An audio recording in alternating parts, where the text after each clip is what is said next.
Didekatin aja, dekat aja. Sini.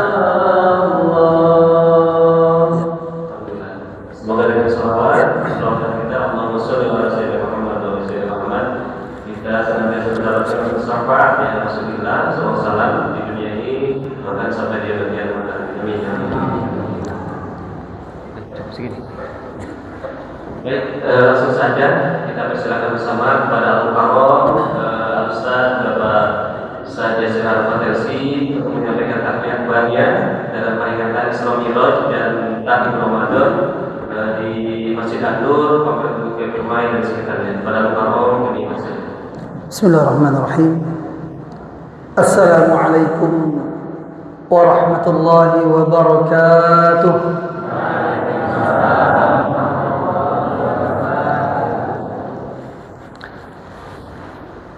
Kita ulangi lagi biar lebih afdal, lebih semarak. Jawab dengan yang lebih sempurna. Waalaikumsalam warahmatullahi wabarakatuh. Assalamualaikum warahmatullahi wabarakatuh.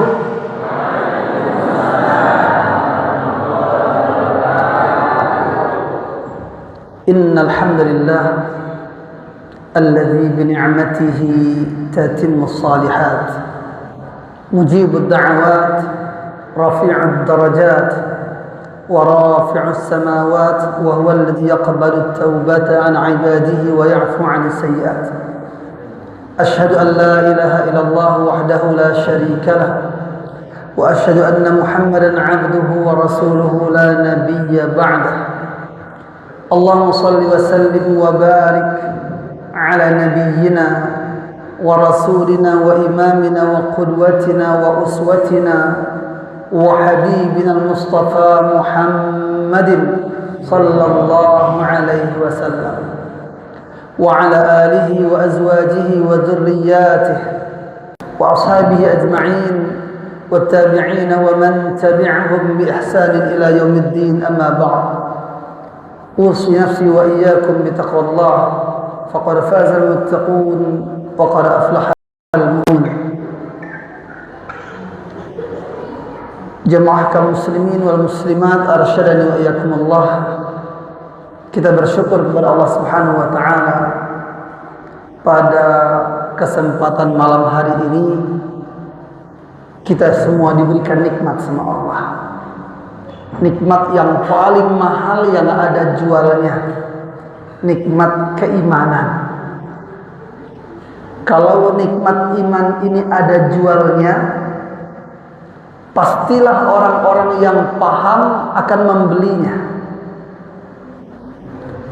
Atau orang-orang yang ingin meninggalkannya, menjualkannya dan mendapatkan keuntungan. Tapi sayang sekali nikmat iman ini hanya diberikan oleh Allah kepada hamba-hambanya yang dipilih untuk beriman kepada Allah Subhanahu wa ta'ala. Hidayah itu milik Allah. Allah akan berikan kepada siapa yang Allah kehendaki. Tetapi hidayah itu sudah sampai kepada semua makhluk Allah. Semua, maksudnya semua manusia. Karena Allah berjanji, Inna hadainahu as-sabila imma syakiran wa imma kafura. Ayat 3 surah Al-Insan, Allah berfirman, sesungguhnya kami telah memberikan hidayah kepada manusia. Allah tidak mungkin bohong dan tidak pernah berbohong. Berarti memang Allah memberikan hidayah kepada manusia. Lalu siapa yang salah kalau manusianya tidak beriman? Imma syakira wa imma kafura. Terserah manusianya. Apakah setelah datang hidayah kepadanya, dia mau menjadi hamba yang bersyukur atau tetap menjadi hamba yang kufur. Na'udzubillahi min dzalik. Tidak ada pilihan lain. Imma syakira wa imma kafura. Mau jadi hamba yang bersyukur atau menjadi hamba yang kufur, pilihan. Silahkan, terserah mau jadi apa. Tidak ada pilihan di akhirat nanti kecuali surga dan neraka. Tidak ada di tengah-tengah. Ada memang disebut ashabul a'raf. Apa itu al-a'raf? Jadi saya teringat sedikit dengan masjid yang ada di Serang City. Dibangun masjid diberikan nama Al-A'raf. Masjid Al-A'raf. Ya sebenarnya bebas mau buat nama masjid apa saja. Cuma pada waktu itu mungkin agak salah paham. Saya sampaikan putus ini video callnya putus.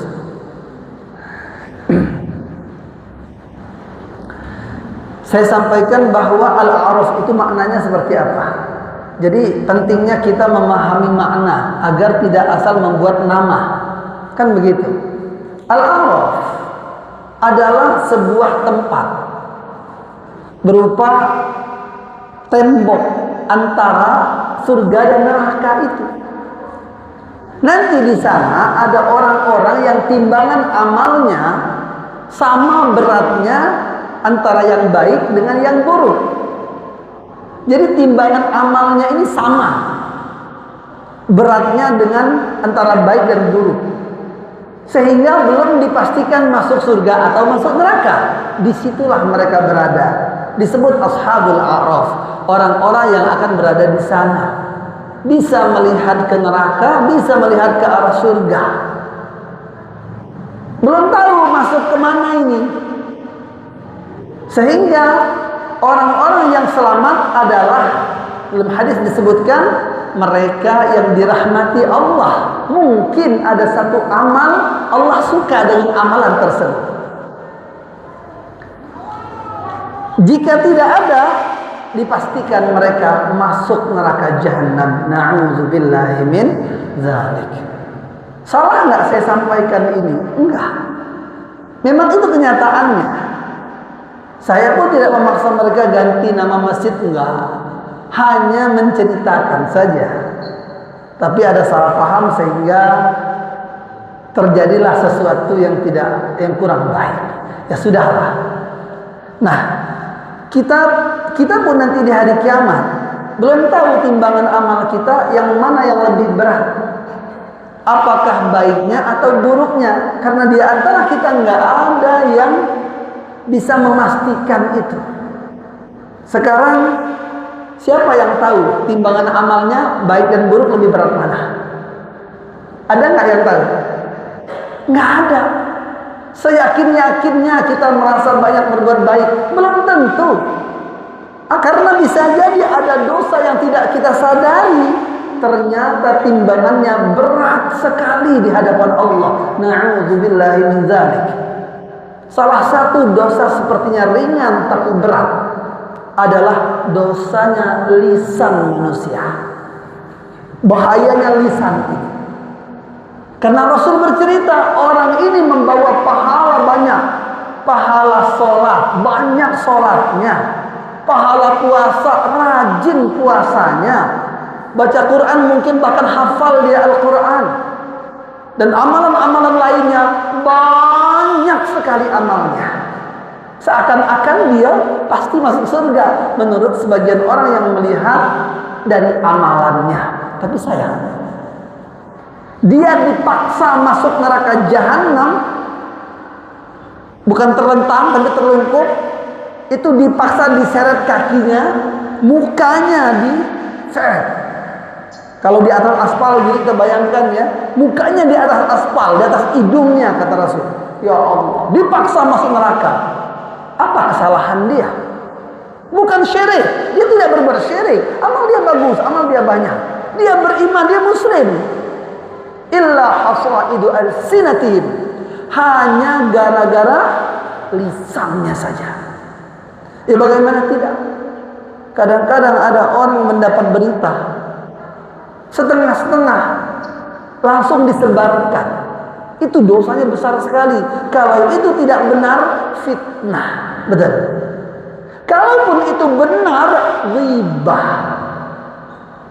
Dosa ini tidak bisa diampuni sama Allah kecuali kata Rasulullah sallallahu alaihi wasallam yang bersangkutanlah bermaaf-maafan atau dimaafkan kepada oleh orang yang diribahin tersebut.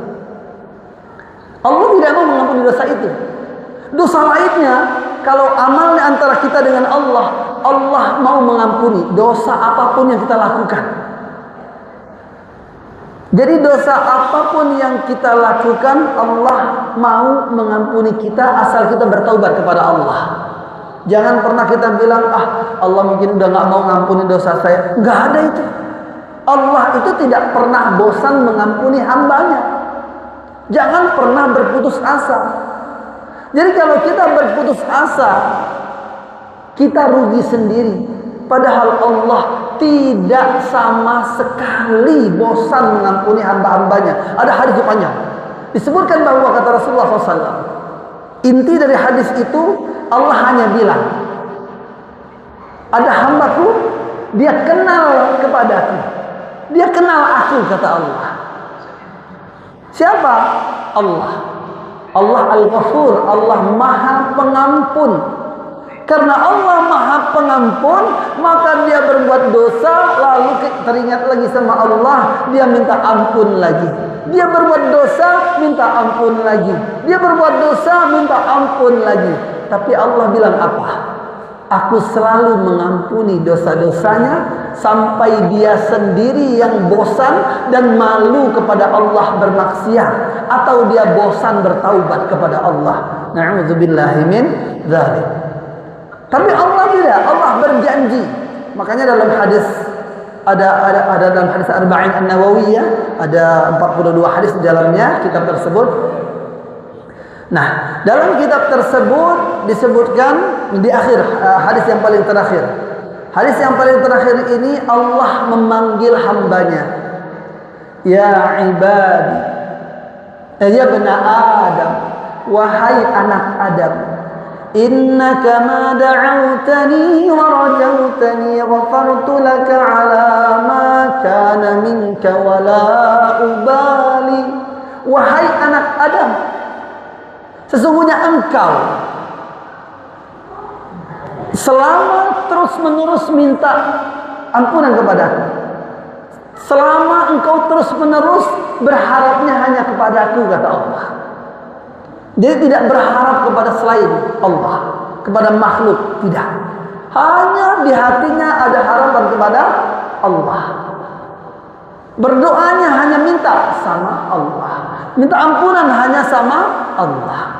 Innaka ma da'awtani, selalu berdoa kepada Allah, wa rajautani, berharap dapatnya dari Allah, dapat ridha Allah, dapat ampunan Allah, maka ghafartu laka ala ma kana minka wa la ubali. Janji Allah, aku akan ampuni engkau dan aku tidak pedulikan lagi dosamu yang dulu yang sudah ku ampuni. Artinya begini, seandainya malam hari ini nanti di akhir acara ini kita bermunajat kepada Allah, berdoa kepada Allah, lalu kita dapat ampunan Allah, maka dosa sebelum ini seluruhnya dihapus oleh Allah. Masya Allah, hebatnya Allah, baiknya Allah kepada hamba-hambanya. Lalu Allah sebut lagi, ya bani Adam, wahai anak Adam, law balagat dhunubuka ananas sama, seandainya dosa-dosamu membumbung tinggi sampai ke langit, thumma astaghfartani, lalu engkau beristighfar mohon ampunan kepadaku, ghafartu laka. Allah janji, pasti aku ampuni dosa-dosamu. Ya Allah, itu dosa dari bumi sampai ke langit penuh. Saking banyaknya bermaksiat, saking banyaknya berbuat dosa. Itulah ruginya orang kalau nggak mau belajar. Orang-orang yang putus asa hanyalah orang-orang yang terbatas ilmunya pada perasaannya. Jadi hanya mengutamakan perasaan. Bahaya ini. Ya udah, kayaknya nggak bisa lagi deh, Allah nggak bakal ngampunin deh, gitu kayaknya. Padahal kan yang tahu siapa? Hanya Allah. Udah akhirnya bunuh diri, na'udzubillahi min dzalik. Itulah yang terjadi. Kenapa orang bunuh diri? Putus asa karena terbawa perasaan. Ini bahaya, ini ibu-ibu, untuk mohon maaf. Biasanya yang lebih mengutamakan perasaan ini perempuan. Tapi mungkin ibu-ibu yang di luar sana, di sini nggak ada ya Bu ya. Alhamdulillah. Seperti itu. Allah janji lagi, ada 3 janji Allah dalam hadis ini. Apa kata Allah? Ya bana Adam, wahai anak Adam, lau ataitani biqurabil ardi khataya, seandainya engkau datang kepadaku membawa dosa sebesar bumi ini. Bumi besar nggak Bu? Pak, besar. Dosanya itu sebesar bumi ini. Ya Allah, alangkah besarnya dosa orang itu. Datang kepada Allah membawa dosa sebesar bumi ini. Tsumma laqitani la tusyrik bi syai'a. Ada syarat. Lalu engkau kembali datang kepadaku. Maksudnya apa? Untuk bertaubat kepada Allah. Engkau bertaubat padaku. La tusyrik bi syai'a. Syaratnya engkau tidak menyekutukan aku dengan sesuatu yang lain. Tidak menyekutukan Allah dengan sesuatu yang lain. Maka kata Allah, la ataituka bi qurabiha maghfiratan. Sungguh aku akan mendatangimu juga dengan ampunan yang sebesar bumi itu pula. Masya Allah. Apa maksudnya? Impas, kosong. Allah anggap udah nggak ada dosa lagi. Itulah kalau orang bertaubat kepada Allah, nggak ada yang terlambat. Nah, kita ambil ibrah atau hikmah dari perjalanan Isra wal Mi'rajnya baginda Rasulullah sallallahu alaihi wasallam. Allah berfirman, a'udzu billahi minasy syaithanir rajim. Bismillahirrahmanirrahim. Subhanalladzi asra bi'abdihi laylan minal masjidil haram ilal masjidil aqsa.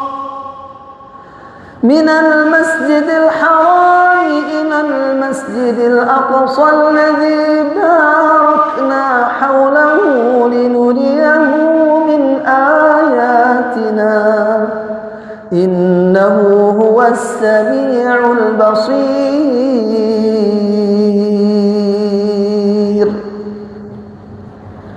Subhanalladzi, segala puji, Maha suci Allah, alladzi, yang asra bi'abdihi, yang memperjalankan hambanya.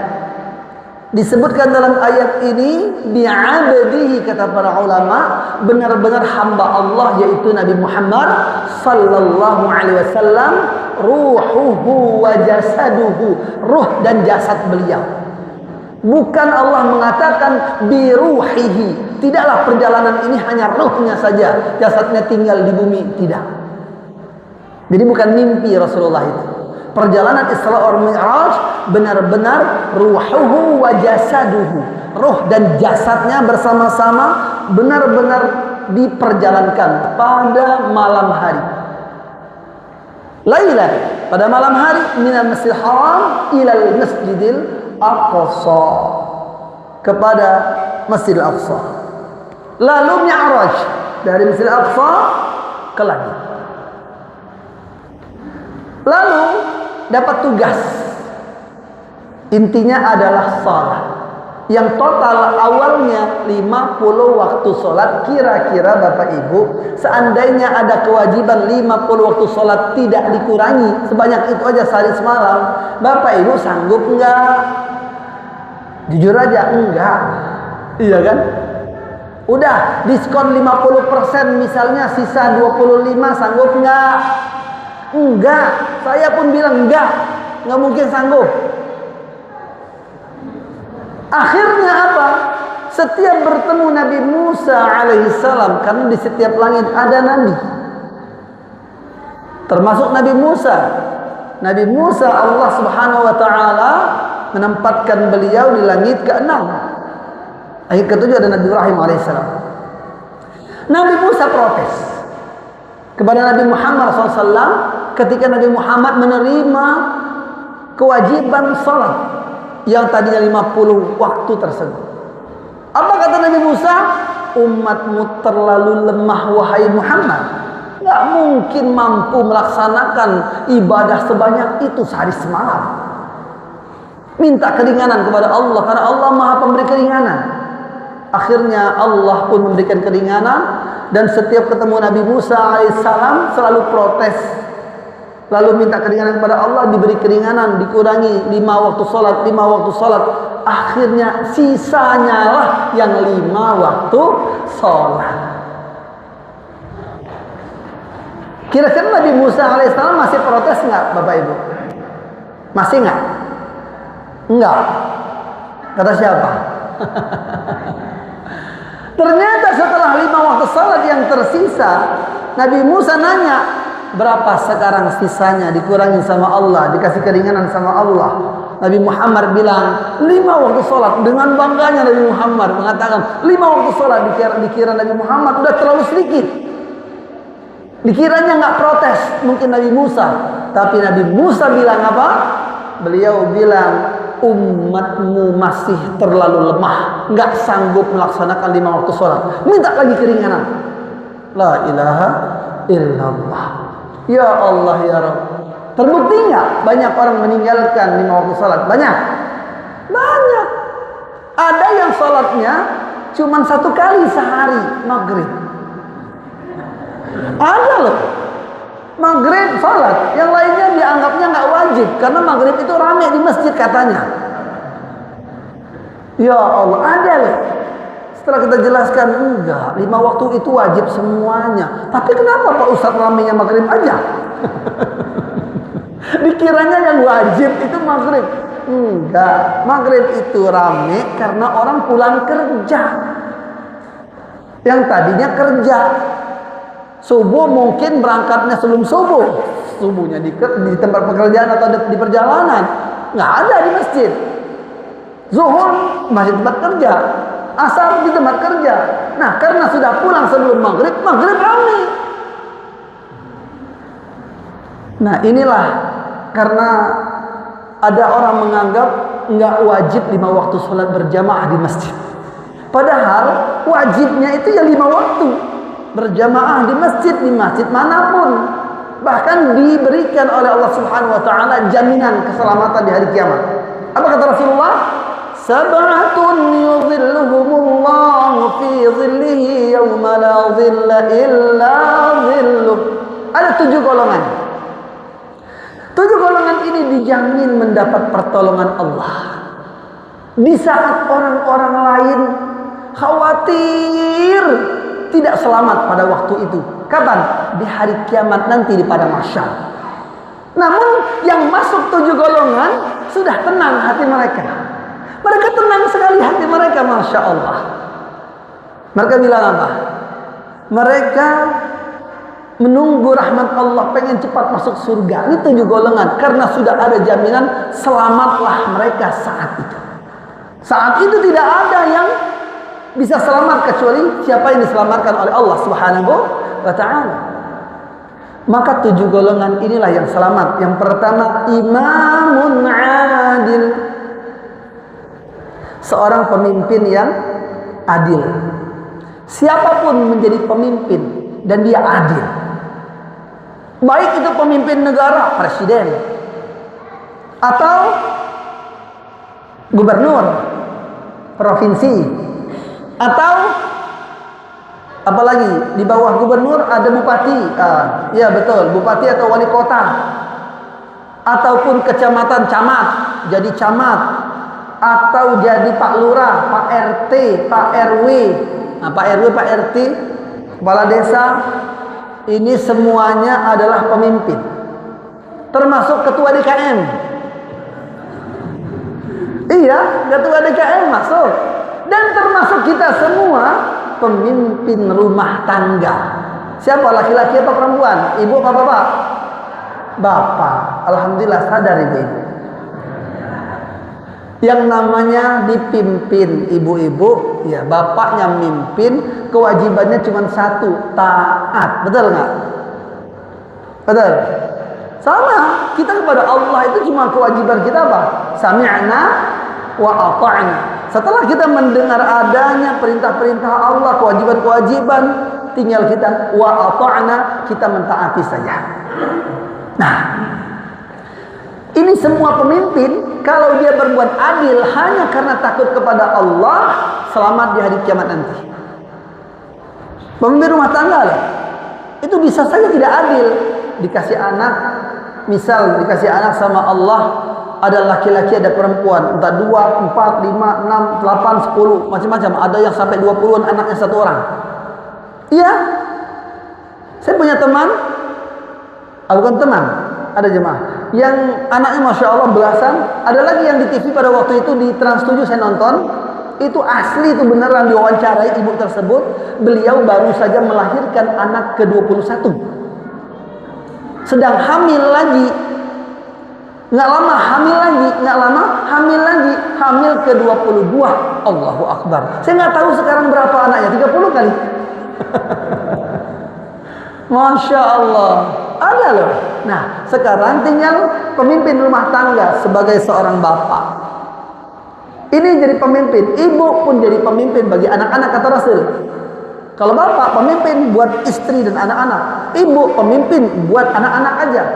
Jangan pilih kasih, sayangi semuanya. Jangan yang pinter, yang baik disayangi, yang kurang baik disumpahin. Na'udzubillahi min dzalik. Nggak boleh, itu nggak adil. Itu nggak adil. Kenapa? Justru yang nggak baik anak kita itu yang paling besar pahalanya buat bapak ibunya. Syukur dong. Bagaimana caranya Allah meringankan azab seseorang dari siksa kubur, diringankan dari azab di hari kiamat nanti, dari neraka jahanam, dijauhkan bahkan diselamatkan, tanpa harus diazab di kubur, tanpa harus diazab dalam neraka jahanam atas dosa-dosa yang dilakukan. Maka Allah datangkan sebuah musibah atau ujian melalui siapa? Anaknya sendiri. Jadi anak itu ujian buat kita. Jika kita sabar, kita ikhlas, kita ridho, tetap berlaku adil, baik kepada semua anak-anak kita, maka dosa-dosa kita terhapus selama kita bersabar. Masya Allah. Makanya pahala sabar itu hebat.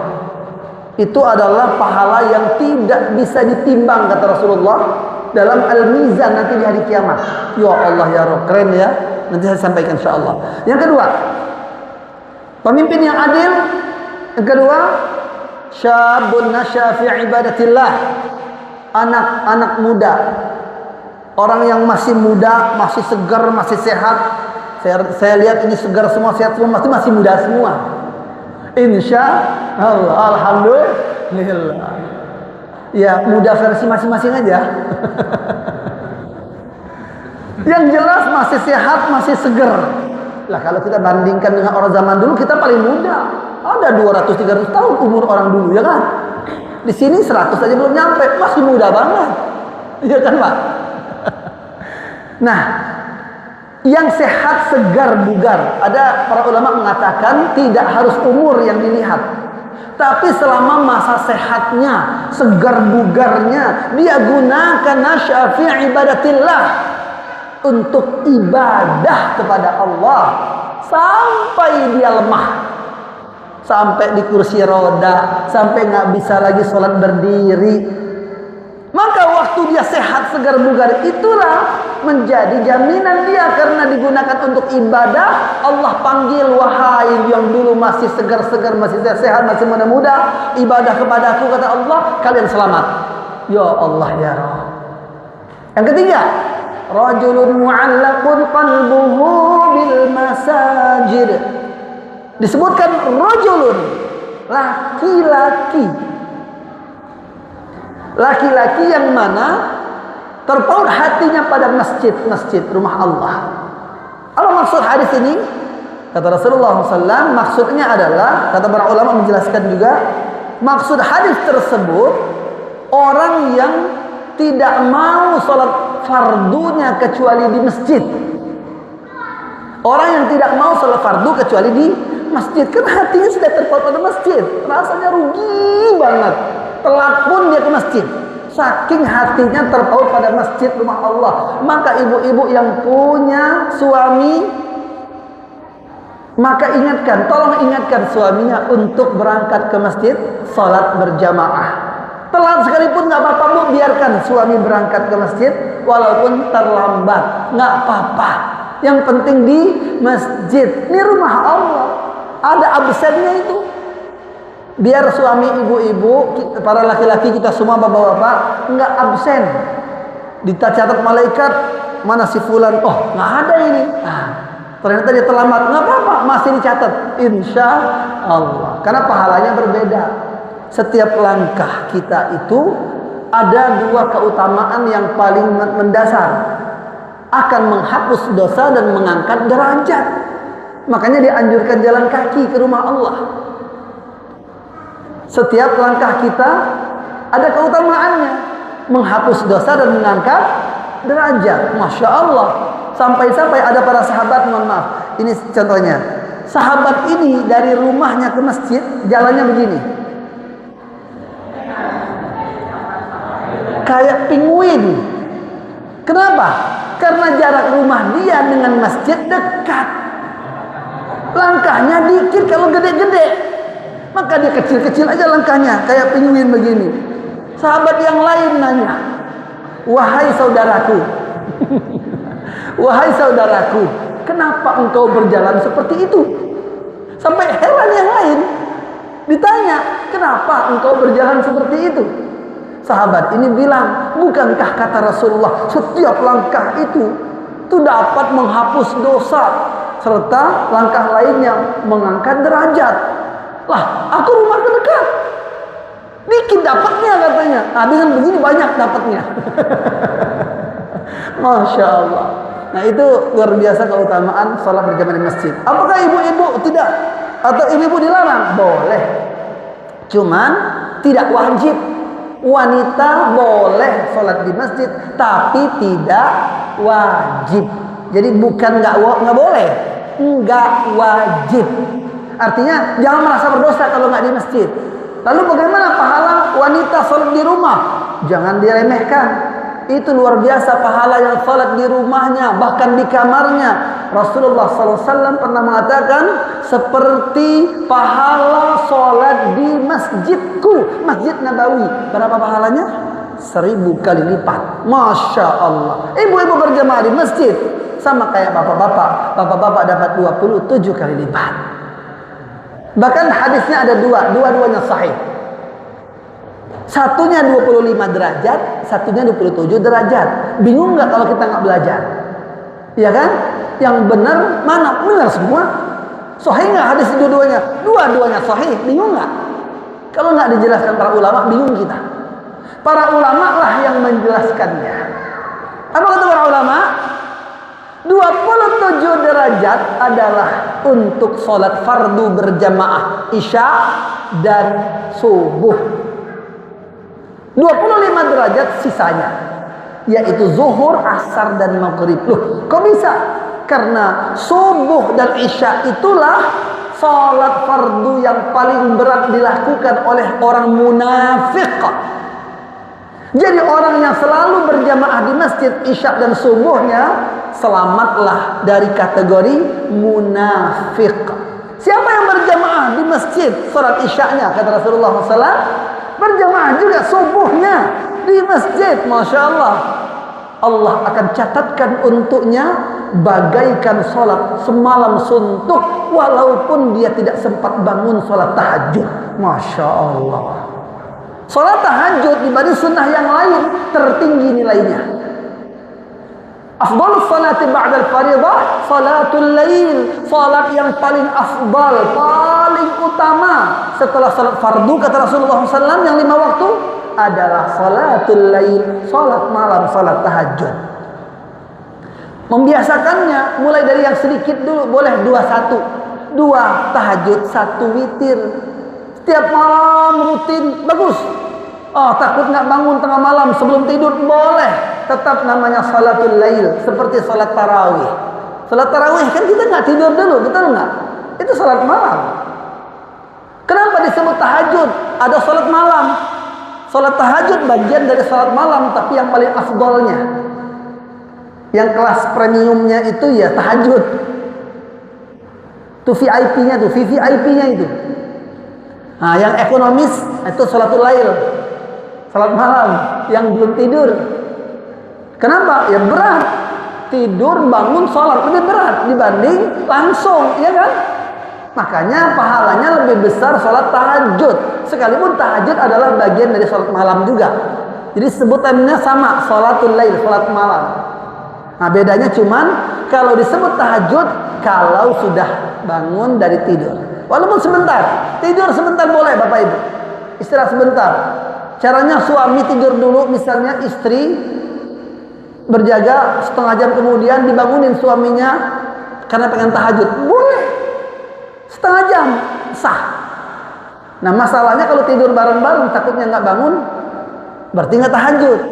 Ada yang bangun tapi nggak tahajud, namanya terkejut. Iya kan? Bahkan dia bangun nggak sholat tahajud, namanya nggak terkejut. Masya Allah. Itu yang tadi yang ketiga. Salat berjamaah di masjid buat laki-laki yang terpaut hatinya dijamin selamat. Jadi bukan nggak ada keutamaan. Jadi kenapa kita harus ke masjid? Biar nanti dijamin kita ini selamat. Masya Allah. Yang keempat.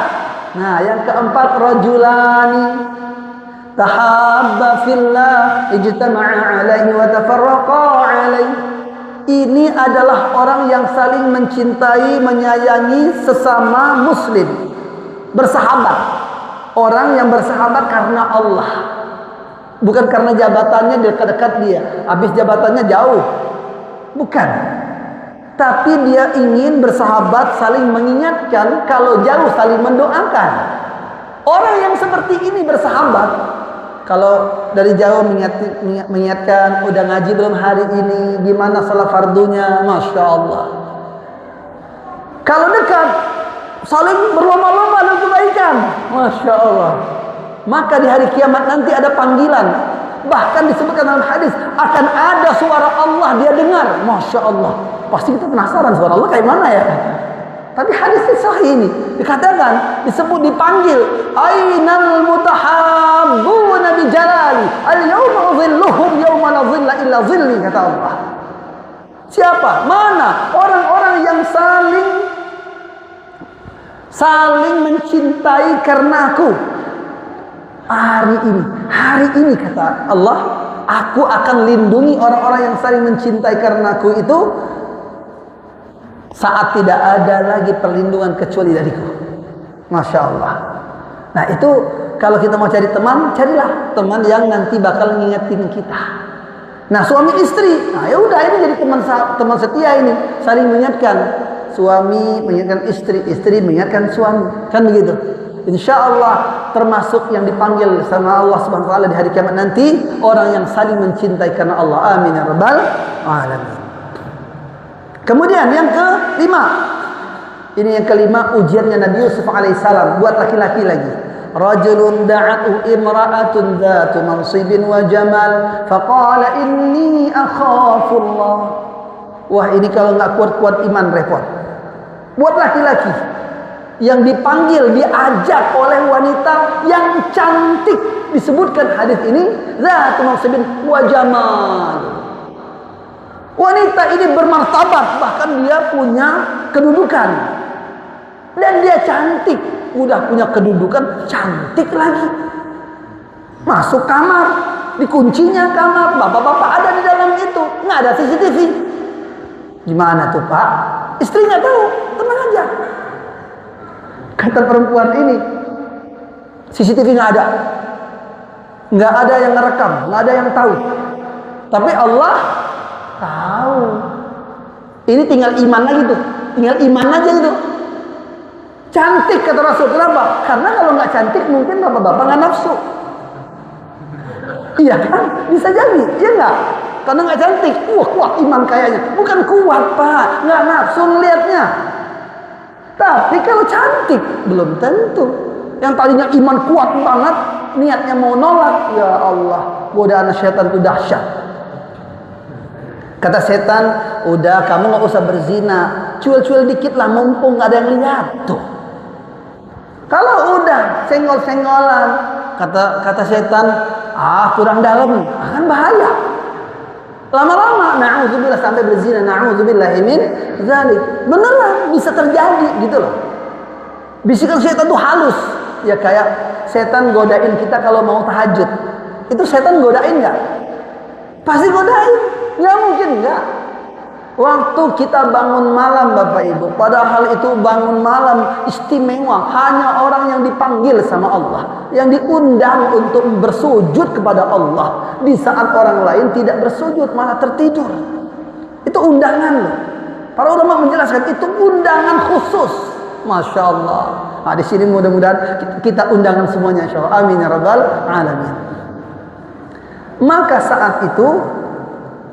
saat itulah orang-orang yang diundang secara khusus ini, ketika mau bangun, setan berjuang mati-matian agar dia tidak melaksanakan sholat.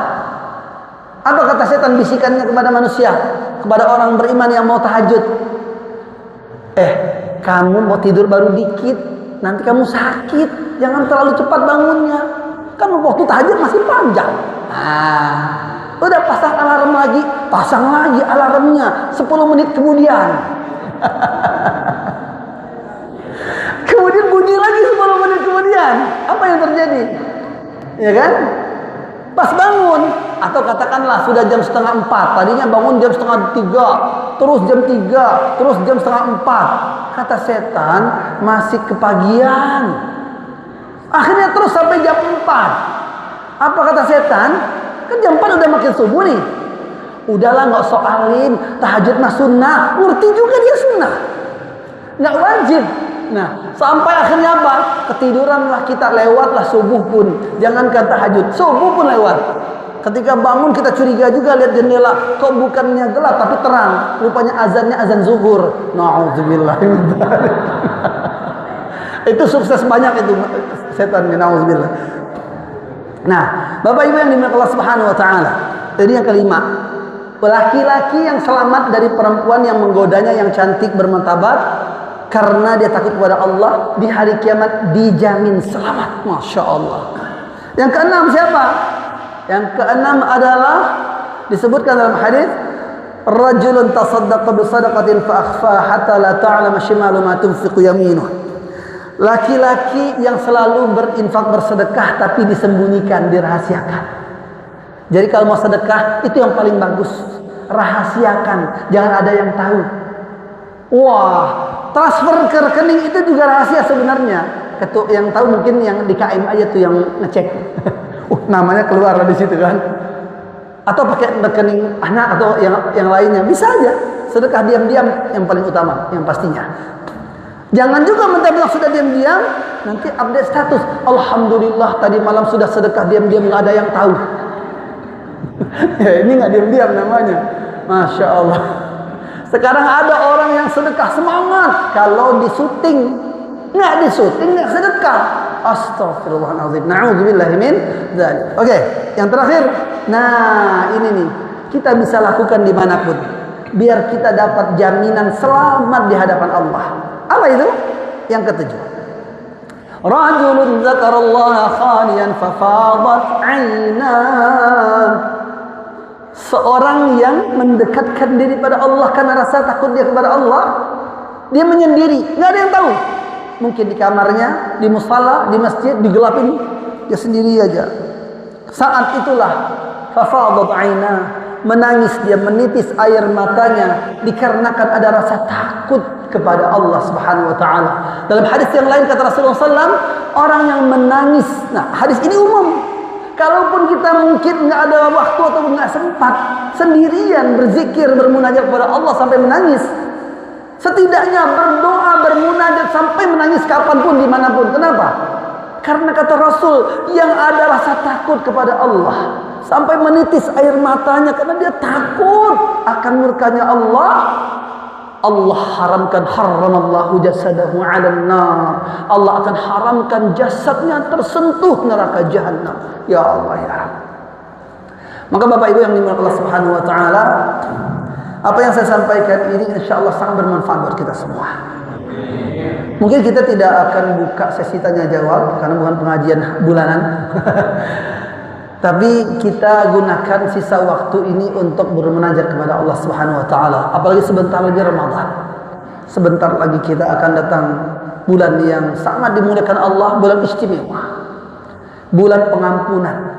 Orang yang beriman kepada Allah lalu dia berpuasa karena imannya, dosa yang berlalu dihapus. Lalu kalau dia mati kata Rasul dakhala jannah, masuk surga. Masya Allah. Ini benar-benar bulan khusus untuk orang-orang yang mau membersihkan dirinya. Nah, kita malam ini berusaha untuk membersihkan diri kita dari dosa-dosa kita. Karena ngeri sekali. Ngeri sekali.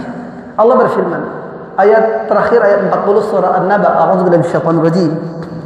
Inna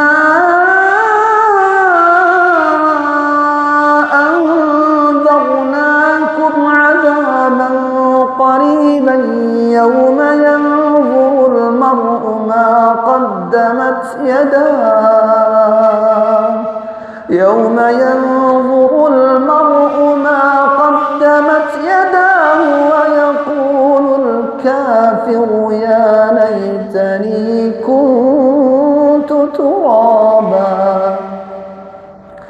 Inna anzarnakum, sesungguhnya kami memberikan peringatan kepada kalian semua.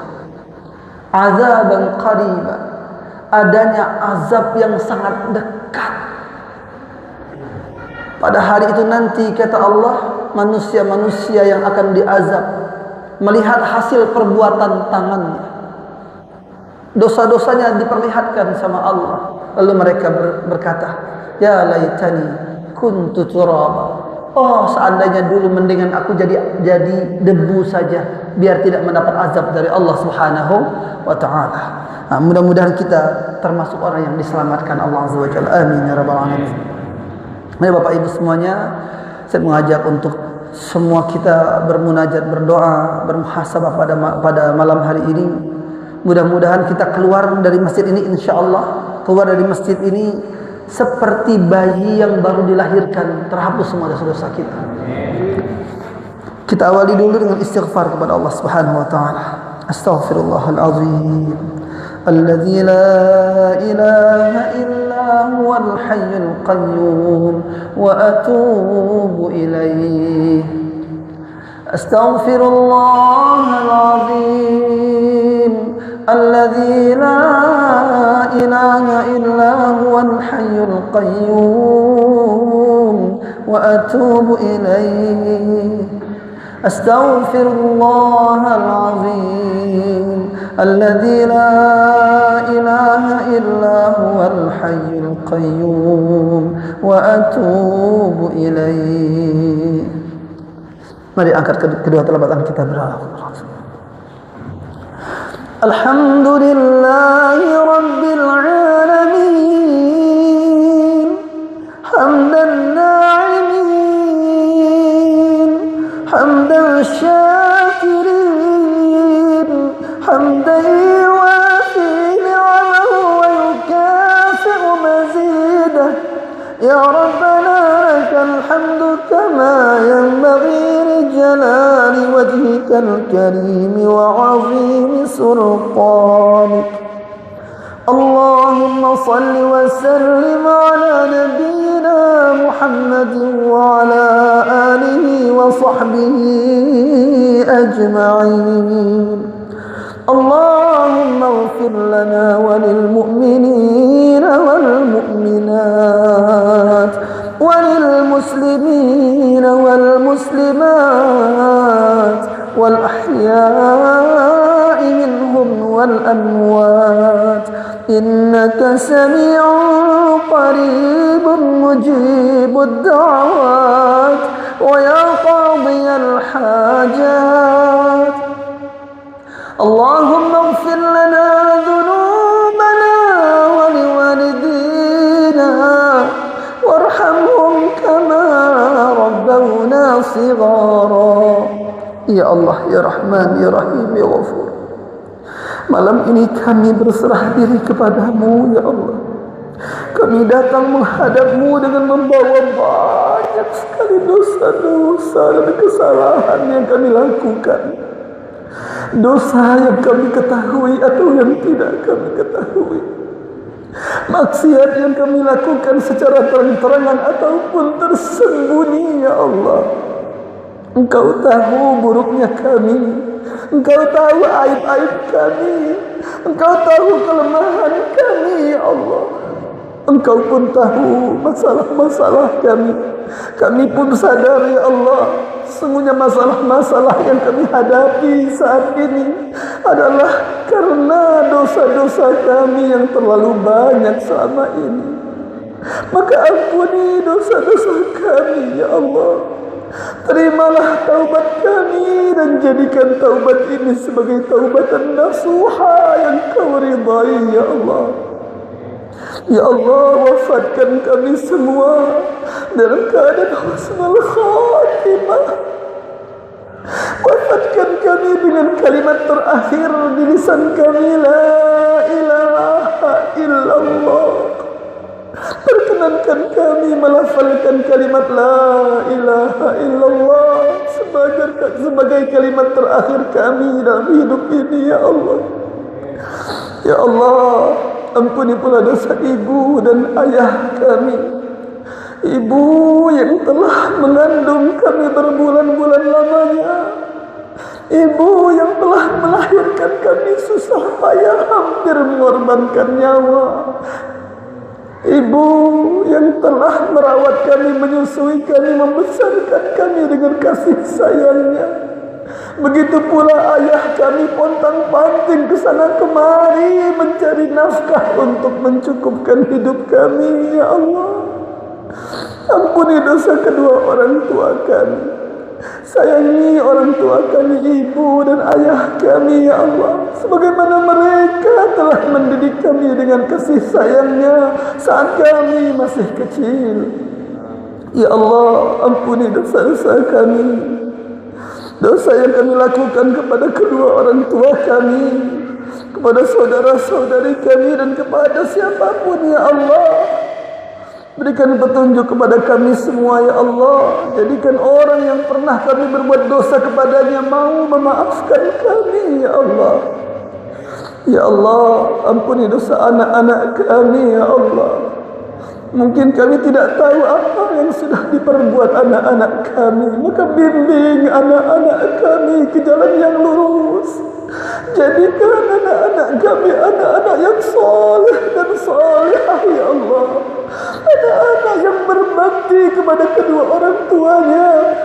Anak-anak yang selalu taat kepadamu dan kepada Rasulmu, menjaga salatnya, menutup auratnya, ya Allah. Ya Allah, limpahkan kami rezeki seluas-luasnya dari jalan yang halal dan barakah, ya Allah. Lunaskan hutang-hutang kami sebelum Engkau wafatkan kami, ya Allah. Ya Allah, berikan pertolongan-Mu kepada saudara-saudari kami yang ada di Palestina, ya Allah, dan juga di negara muslim lainnya yang membutuhkan pertolongan-Mu, ya Allah. Rabbana zalamna anfusana wa illam taghfir lana wa tarhamna lanakunanna minal khasirin. Rabbana شعبان وبلغنا رمضان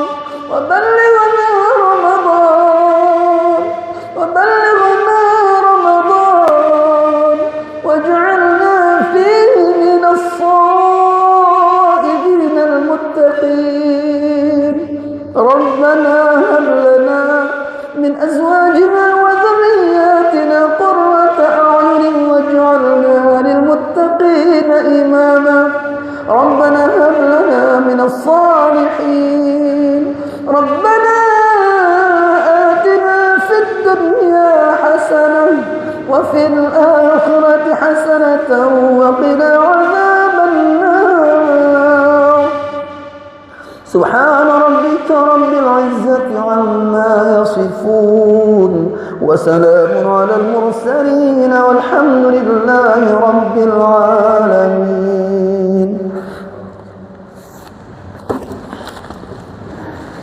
Bapak Ibu yang dimuliakan Allah Subhanahu wa taala, saya mohon maaf sekali lagi jika ada kata-kata yang kurang berkenan di hati Bapak Ibu semuanya. Mungkin karena kesalahan dan kekhilafan saya sendiri. Semoga Allah mengampuni dosa-dosa saya dan dosa kita semua insyaallah. Semoga ilmu yang kita dapatkan bermanfaat buat kita sehingga kita diistiqomahkan oleh Allah di dalam beribadah, berdakwah dan menjadi hamba-hambanya yang saleh dan salihah. Amin ya rabbal alamin. Subhanakallahumma bihamdika asyhadu an la ilaha illa anta astaghfiruka wa atubu ilaik. Wassalamualaikum warahmatullahi wabarakatuh.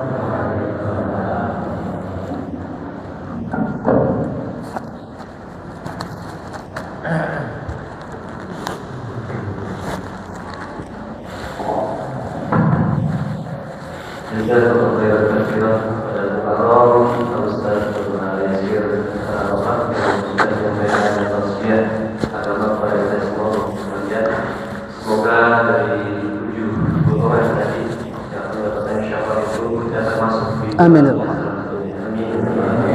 Amin ya Allah. Baik pula kita malam hari ini dari Ramadan dan dari Syawal, saya mohon undur diri, mohon maaf apabila ada kesalahan. Assalamualaikum warahmatullahi wabarakatuh. Waalaikumsalam. Bapak Ibu, sebelum pulang mohon untuk menikmati hidangan dulu yang sudah disediakan di luar kursi yang sudah disediakan. Silakan kita makan malam.